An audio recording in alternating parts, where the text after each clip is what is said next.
ሰላም ውድ አድማጮቻችን የዕለቱን የስፖርታዊ የዝውውር መረጃዎችን የማቀርብላችሁ ይሆናል። የተለያዩ መረጃዎች እየወጡ ይገኛሉ። ማንቸስተር ዩናይትድ ቤት በብሪያን ምቤሞ በሚመለከት ትናንት ቶተንሃም ያቀረበው አዲስ ጥያቄ በብሬንፎርድ ተቀባይነት የማግኘት እድሉ ሰፊ ነበር። ብሬንፎርድ ከጠበቁት በላይ እስከ 70 ሚሊዮን ፓውንድ ነበር። ነገር ግን የተጫዋቹ ምርጫ ወደ ማንቸስተር ዩናይትድ ማቅናት ነው። እንግዲህ ለዩናይትድ ደጋፊዎች ይህ አስደሳች ነው። ምክንያቱም ምንም እንኳን የቻምፒዮንስ ሊግ ተሳትፎ ባይኖርም ዩናይትድ ትልቅ ክለብ መሆኑ ብዙ ተጫዋቾችን በመሳብ እያሳየ ይገኛል። ቸልሲ ቤት ስንሄድ የጃኦ ፌሊክስን ጉዳይ እናነሳለን። ከዛ ውጭ ስለ ማድዌኬም የተነሱ አዳዲስ መረጃዎች አሉ። ወደ አድማቻችን አርሰናልን በሚመለከት አርሰናሎች እንግዲህ አሌክሳንደር ሮቤርኖን ጥሩ የመሀል ተከላካይ ነው ብለው ከዲል ለማስፈረም ይህንን ተጫዋች እያሰቡ ይገኛሉ። የቪክቶር ዮኮሬስ ዋጋ በመጨረሻም ታውቋል። ኒኮ ዊሊያምስ እንግዲህ አርሰናልን፣ ቸልሲን፣ ባየር ሙኒክን ጥሎ ወደ ባርሴሎና የሚያደርገው ዝውውር እንግዲህ እየተሳካ ያለ ይመስላል። እነዚህንና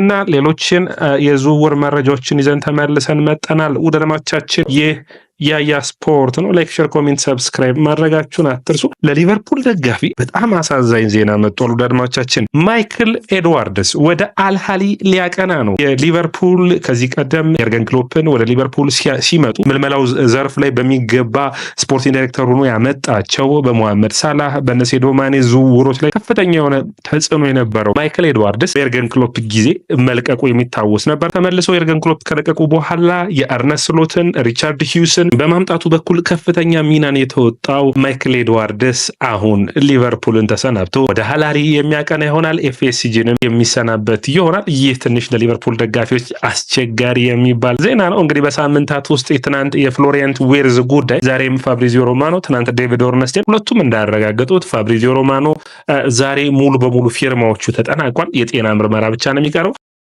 ዴቪድ ኦርንስቴን ደግሞ እንደተናገረው ከሆነ አንድ መረጃን ይዞ ወጥቷል።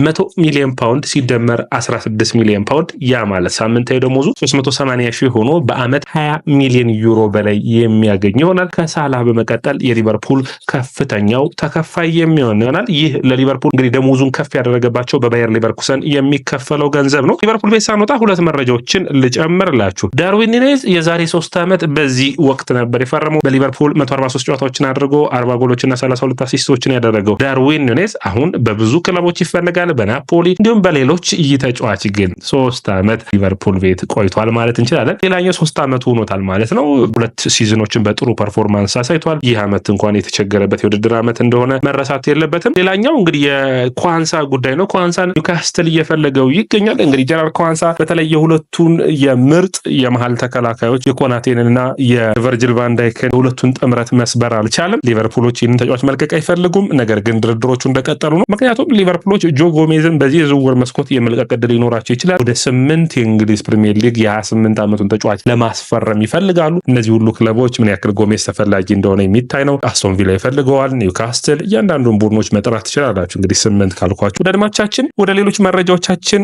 እናቅና። እንግዲህ ብሪያን ምቤሞ እና ማንቸስተር ዩናይትድን የሚመለከተው መረጃ ነው የመጀመሪያው የሚሆነው። ማንቸስተር ዩናይትድ እንግዲህ ብሪያን ምቤሞን ባለፉት ሳምንታት ጥረቶችን አድርጎ አርሰናልን እንዲሁም ደግሞ ኒውካስትልን ጥሎ ለማንቸስተር ዩናይትድ ፍላጎት እንዳለና ወደ ዩናይትድ መሄድ እንደሚፈልግ ተናግሮ ነበር። ነገር ግን የቶማስ ፍራንክ ወደ ቶተንሃም ሆትስፐር አሰልጣኝነት መሄድ ይህንን ዝውውር ይጠልፈዋል የሚል ነበር። ወዲያውኑም ያደረጉት 70 ሚሊዮን ፓውንድ ይዘው ነው እንግዲህ ወደ ብሬንፎርድ ሄደው አቅንተው የጠየቋቸው።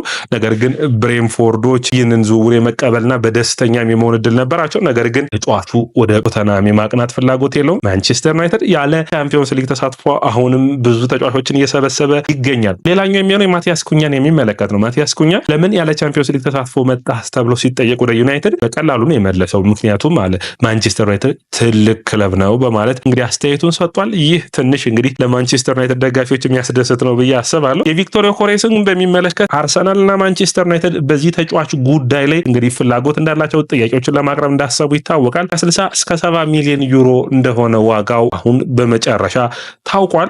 እንግዲህ የስፖርቲንጉ ፕሬዚዳንት ያደረጉት ጥረት አልተሳካም ማለት የሚቻል ነው። ሌላኛው መረጃ የሚሆነው ማንቸስተር ዩናይትድ ቤት ግብ ጠባቂ ፍለጋቸው ላይ እንዳሉ ይታወቃል። ኤሚ ማርቲኔዝ የጋላታሳራይን ጥያቄ አልተቀበለም። አሁን በቀጥታ የሚፈልገው የተሻለ ደሞዝን ለሱ የሚያቀርቡለት ነበር። ለሩበን አሞሪም ማንቸስተር ዩናይትድ መጫወት እንደሚፈልግና ዝውውሩን እየጠበቀ እንዳለ የሚያሳዩ ናቸው። ቸልሲ ቤት እናቅናና የቸልሲ የተከላካይ ፍላጎት ቶማስ አራሃው ላይ እንዳለ ይታወቃል። የዚህ ዝውውር አካል በማድረግ ጃኦ ፌሊክስን ወደ ቤኔፊካ መመለስን ያስባሉ።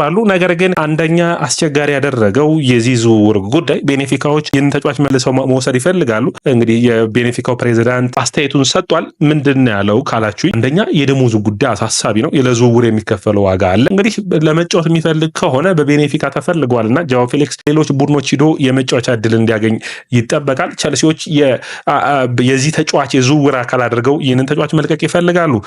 አርሰናሎች የመስመር ተጫዋች እንደሚፈልጉ ይታወቃል። አሁን የኒኮ ዊሊያምስ ፍላጎት አልቋል በሚባል ሁኔታ ተጠናቋል ማለት ይቻላል። ቸልሲም ይህንን ተጫዋች እንደሚፈልገው ይታወቃል። ተጫዋች ግን ወደ ባርሴሎና በማቅናት በአመት 12 ሚሊዮን ዩሮ ኦልሞስት ተጣርቶ ወደ 7 ሚሊዮን ዩሮ አካባቢ የሚደርሰውን ተስማምቷል። ደሞዙን ለመቀነስ አርሰናልን ቸልሲን ሲጠይቀው የነበረውን የ300 ሺህ ጥያቄ የ300 ሺህ ሳምንታዊ ደሞዝ ትቶ ወደ ባርሴሎና የሚያቀና ይሆናል። ይህ ዜና እንግዲህ ለአርሰናል ለቸልሲ ጥሩ የሚባል ዜና ሆኖ አልታየም። ወደ አድማጮቻችን ስለዚህ ያንን ለመተካት ተጫዋቾችን እየፈለጉ ነው። አንዱ አንቶኒ ኑሳ ነው። አንቶኒ ኑሳ ይህ እንግዲህ ጥሩ ፐርፎርማንስን ያሳየ ጥሩ ብቃት ላይ የሚገኝ ኖርዌያዊ የአረቢ ሌቪዥን ተጫዋች ነው። አርሰናሎች ይህንን ተጫዋች ለማስፈረም ጥረታቸውን እያደረጉ ይገኛሉ። 45 ሚሊዮን ዩሮ ሊያወጣ ይችላል።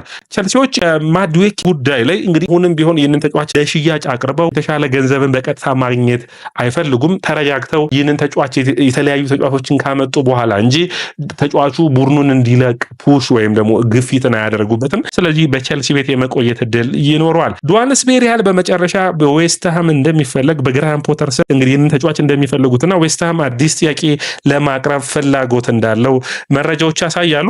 አርሰናሎች እንግዲህ አርሰናልና ናፖሊ የሚፎካከሩበት ተጫዋች ሆኖ የመጣው አሌክሳንደር ሮቤርኖ ይባላል። ሮቤርኖ እንግዲህ በብራዚል ብሔራዊ ቡድን የመጀመሪያ የመሰለፍ እድሉን አግኝቷል። ጥሩ የመሃል ተከላካይ እንደሆነ ረጃጅም ኳሶችን በመልቀቅ ረገድ ጥሩ ብቃት እንዳለው በአርሰናል ቤት ታምኖበታል። አርሰናል እንግዲህ የሳሊባ እንዲሁም ደግሞ የገብርኤል ማጋሌስን የሚያግዙ ተጫዋቾችን ወደ ፕሪሚየር ሊጉ ማምጣት ይፈልጋል። ምክንያቱም አርሰናል ቤት የሃምስትሪንግ ጉዳት በዝቷልና ወይም የጡንቻ መሸማቅ ያ ደግሞ በብዙ ጨዋታዎችን መጫወታቸውን ተከትሎ ስለሆነ ይህንን አይነት የተለያዩ አይነት ተጫዋቾችን በአንድ ላይ የማሰለፍ ፍላጎት እንዳለው ማይክል አርቴታ ተናግሯል። ስለዚህ በተከላካይ መስመር በኩል ከዚህ በፊት ጥረቶችን እንዳደረጉ የምታውቁት የዴኒ ሁይሰን ጉዳይ ነበር፣ አልተሳካም። ስለዚህ አሁን ወደ ሊሉ ተከላካይ ታቸውን አዙሯል። አርሰናል እንግዲህ ድርድሮችን በቅርቡ የሚጀምሩ ይሆናል ተብሎ የሚታሰብ ነው የሚሆነው። ሌላኛው እንግዲህ መረጃችን የሚሆነው የጣሊያን ብሔራዊ ቡድን አዲስ አሰልጣኝ አግኝቷል። በመጨረሻም ስፓሌቲን ያሰናበት የጣሊያን ብሔራዊ ቡድን የቀድሞውን የኤሲ ሚላኑን የመሃል ተጫዋች እንዲሁም ደግሞ የናፖሊን አሰልጣኝ የነበረውን ጂናሮ